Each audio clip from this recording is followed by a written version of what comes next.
अस्सलाम वालेकुम दोस्तों, मेरा नाम डॉक्टर डी असगर है और आज की इस वीडियो में हम डिस्कस करने जा रहे हैं ली चैटलेट्स प्रिंसिपल से related important short question answer को आज की इस वीडियो में डिस्कस करेंगे। तो आज के इस लेक्चर को शुरू करने से पहले एज़ यूजुअल आपसे रिक्वेस्ट करेंगे कि अगर आपने अब तक हमारे चैनल को सब्सक्राइब नहीं किया जो कि सिन बोर्ड टीचिंग के नाम से है तो काइंडली आज ही आप हमारे इस चैनल को सब्सक्राइब करें और साथ ही साथ बेल आइकन को लाजमी क्लिक करें ताकि हमारी अपलोड करदा तमाम इंपॉर्टेंट वीडियोज़ की नोटिफिकेशन भी आपको रिसीव हो सके।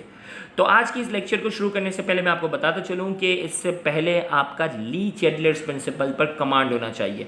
इस तरह के सवालात को पेपर में कैसे सॉल्व कर रहे हैं वो तो आज की वीडियो में बता रहा हूं, लेकिन अगर आपने ली चैटलेट्स प्रिंसिपल का लेक्चर नहीं देखा तो लाजमी ली चैटलेट्स प्रिंसिपल को आपने समझ कर ही इस टॉपिक को आप समझ सकते हैं। तो आइए, पहला सवाल जो ली चैटलेट्स प्रिंसिपल से रिलेटेड है, इसमें कहा जा रहा है explain the effect of the following stress to the equilibrium, indicate in which direction the equilibrium shift when the following stress are applied to the system. Justify your answer. हमें बाकायदा एक इक्वेशन दे दी गई है और हमें कहा जा रहा है कि उसमें हम क्या करेंगे, स्ट्रेस में तब्दीली करेंगे, यानी प्रेशर, टेम्परेचर, इन चीज़ों में जब तब्दीली करेंगे तो रिएक्शन कहाँ जाएगा और हमें जस्टिफाई भी करना। सबसे पहले number 1, increase in the concentration of sulphur dioxide. Sulphur dioxide की कंसनट्रेशन को जब हम बढ़ाएंगे रिएक्शन कहाँ जाएगा, फॉरवर्ड जाएगा या बैकवर्ड जाएगा, हमें वो बताना है। अब देखिए भाई, सल्फर डाइऑक्साइड जो वो क्या है, रिएक्टेंट साइड पे, और रिएक्टेंट साइड की जब भी हम कंसनट्रेशन को बढ़ाएंगे तो रिएक्शन जो होगा वो हमेशा कहाँ जाएगा, फॉरवर्ड डायरेक्शन में जाएगा।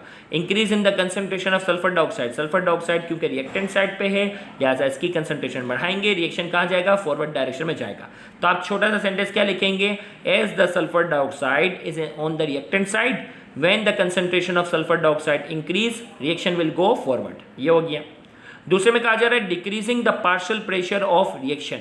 अगर हम प्रेशर कम कर दे तो क्या होगा, तो अब प्रेशर का अफेक्ट की अगर हम बात करते हैं ना, ली चैटलेट में हमने पढ़ा था ये डिक्रीजिंग वॉल्यूम रिएक्शन है। यहाँ देखो 2 और 1 3 मोल है, यहाँ 2 मोल है। तो डिक्रीजिंग वॉल्यूम रिएक्शन में जब भी हम प्रेशर बढ़ाते हैं रिएक्शन जाता है फॉरवर्ड, लेकिन यहाँ प्रेशर बढ़ाने की बात नहीं हो रही, प्रेशर कम करने की बात हो रही है। और प्रेशर अगर हम करेंगे तो रिएक्शन कहाँ जाएगा, फॉरवर्ड बैकवर्ड डायरेक्शन में जाएगा। तो आप कहेंगे this reaction is decreasing volume reaction, when pressure is decrease reaction will go backward. फिर कहा जा रहा है decreasing the temperature of the system. Temperature अगर हम कम करेंगे तो रिएक्शन कहाँ जाएगा। अब देखो हीट एनर्जी यहाँ लिखी हुई है, हीट एनर्जी जब भी यहाँ लिखी हुई होगी एक्सोथर्मिक रिएक्शन है, हीट एनर्जी रिएक्टेंट साइड पे लिखी हुई होगी एंडोथर्मिक रिएक्शन है। और एक्सोथर्मिक रिएक्शन में टेम्परेचर कम करने से रिएक्शन कहाँ जाता है, फॉरवर्ड जाता है। और एक्सोथर्मिक रिएक्शन में टेम्परेचर बढ़ाने से रिएक्शन कहाँ चले जाता है, बैकवर्ड डायरेक्शन में। तो ये एक्सोथर्मिक है, हीट जो है वो प्रोडक्ट साइड पे है और डिक्रीजिंग की बात हो रही है, लिहाजा रिएक्शन कहाँ जाएगा, फॉरवर्ड डायरेक्शन में जाएगा।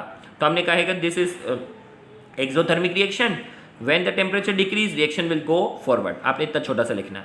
फिर कहा जा रहा है increasing the volume of the container. वो जिस कंटेनर में ये रिएक्शन हो रहा है ना उसका वॉल्यूम हम बढ़ाएंगे तो प्रेशर क्या हो जाएगा, प्रेशर कम हो जाएगा। वॉल्यूम और प्रेशर के दरमियान इनवर्स रिलेशन है ना। तो increasing the volume of the container, container का वॉल्यूम बढ़ाएंगे, प्रेशर कम हो जाएगा, प्रेशर कम होगा तो रिएक्शन कहाँ चले जाएगा, बैकवर्ड डायरेक्शन में जाएगा। और फिर आगे कहा जा रहा है एडिंग अ कैटेलिस्ट। कैटेलिस्ट दाखिल करने से क्या होगा, याद रखिएगा इक्विलिब्रियम पर, देखिए इक्विलिब्रियम की बात हो रही है, इक्विलिब्रियम पर कैटेलिस्ट का कोई रोल नहीं होता। अब देखो भाई, यहाँ सारे हमारे पास आंसर है। सल्फर डाइऑक्साइड की कंसंट्रेशन बढ़ाई, रिएक्शन फॉरवर्ड किया। आपने सेंटेंस लिखना है, ऐसे नहीं लिख के आना। Decreasing the partial pressure of reaction, partial pressure बढ़ाएंगे रिएक्शन बैकवर्ड चला गया। डिक्रीजिंग द टेम्परेचर कहाँ चला गया, forward direction. Increasing the volume तो प्रेशर कम हो गया था, प्रेशर कम तो रिएक्शन बैकवर्ड चला गया तो हो गया था। और कैटेलिस्ट का कोई रोल नहीं था, ये भी आ गया, नो। नेक्स्ट हमारे पास जो है फिर एक और प्रैक्टिस वाला सवाल कर लेते हैं। Explain the effect of the following stress to the equilibrium, indicate which direction the equilibrium shift when the following stress are applied to the system, justify your answer. अब भाई हीट यहाँ है, इसका मतलब ये एंडोथर्मिक रिएक्शन है, ये बात डिसाइड हो गई। और 2 मोल यहाँ है, 3 मोल यहाँ है, तो ये क्या है, इंक्रीजिंग वॉल्यूम रिएक्शन है। सबसे पहले कहा जा रहा है hydrogen is increase, concentration bracket बनाए ना, कंसंट्रेशन हाइड्रोजन की क्या होगी, इंक्रीज होगी।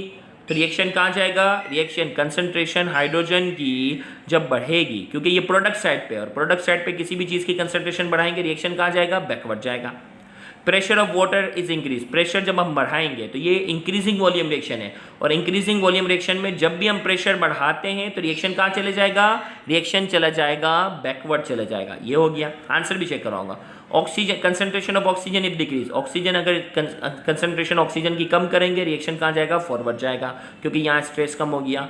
टेम्परेचर इज इंक्रीज, टेम्परेचर बढ़ाएंगे तो रिएक्शन एंडोथर्मिक है, हीट यहाँ है ना, टेम्परेचर बढ़ाएंगे रिएक्शन फॉरवर्ड जाएगा। The volume of the containers decrease, volume अगर हम डिक्रीज करेंगे तो प्रेशर बढ़ जाएगा, प्रेशर बढ़ेगा तो ये इंक्रीजिंग वॉल्यूम रिएक्शन है, रिएक्शन कहाँ जाएगा, बैकवर्ड जाएगा। और कैटलिस्ट दाखिल करेंगे कोई इफेक्ट नहीं होगा। चले भाई अब हम अपना आंसर देख लेते हैं। हाइड्रोजन की कंसंट्रेशन बढ़ाएंगे रिएक्शन बैकवर्ड चला गया, ठीक है। Pressure of water is increase, अपना पानी का जो प्रेशर है, the pressure of water is increase, पानी का जो ओवरऑल प्रेशर बढ़ाने की बात हो रही है, तो ये क्या है, इंक्रीजिंग वॉल्यूम रिएक्शन है, और इंक्रीजिंग वॉल्यूम रिएक्शन में प्रेशर बढ़ाने से रिएक्शन बैकवर्ड जाता है, बैकवर्ड हो गया। ऑक्सीजन कंसंट्रेशन इसकी डिक्रीज करेंगे तो यहाँ स्ट्रेस कम हो जाएगा, रिएक्शन जाएगा फॉरवर्ड। यहाँ सी है ना, अब सी में देखो यहाँ गलत लिखा हुआ है, सी में क्या है, ये गलत है, इंक्रीज होता तो बैकवर्ड होता, यहाँ डिक्रीज लिखा हुआ, तो ये आंसर यहाँ बुक का गलत है, फॉरवर्ड जाएगा। टेम्परेचर इज इंक्रीज, टेम्परेचर बढ़ाएंगे फॉरवर्ड जाएगा, ठीक है। The volume of the containers decrease, volume अगर जो है वो डिक्रीज करेंगे तो प्रेशर बढ़ जाएगा, प्रेशर बढ़ेगा तो रिएक्शन बैकवर्ड डायरेक्शन, ये भी ठीक है। कैटलिस्ट इज एडेड, कैटलिस्ट को अगर हम ऐड करेंगे तो कोई इफेक्ट नहीं होगा। तो यहाँ हमें करेक्शन क्या करनी है, ऑक्सीजन की कंसंट्रेशन डिक्रीज हो रही है तो रिएक्शन कहाँ जाएगा, एक मिनट, डिक्रीज हो रहा है तो रिएक्शन आएगा फॉरवर्ड, तो ये सी की हमें जो है वो क्या करनी है, करेक्शन करनी है, और सी में हमारा आंसर ये है। तो यहाँ जाकर हमारा आज की ये लेक्चर जो है वो मुकम्मल हुआ। उम्मीद करते हैं ये प्रैक्टिस वाले सवाल आपके लिए काफ़ी हेल्पफुल होंगे एग्ज़ाम में करने के लिहाज से। थैंक यू वेरी मच, अल्लाह हाफ़िज़।